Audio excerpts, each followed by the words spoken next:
For primary and special schools, there's the added dilemma that there are few precedents on which to base your plans.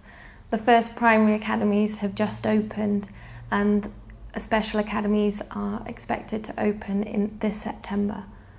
So there's going to be a few different considerations for primary and special schools as compared to secondary schools. For example, the main thing will be that special schools and primaries are often quite small. For small schools, it can be difficult to establish the economies of scale needed to run a school independently.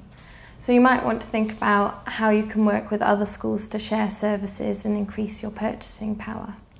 In the case of special schools, the National Association of Independent and Non-Maintained Special Schools has said that the advantages, disadvantages and practicalities of becoming an academy are still up in the air. So there's not so much that we know about how special academies will work, and you have to think carefully about how it will affect your school.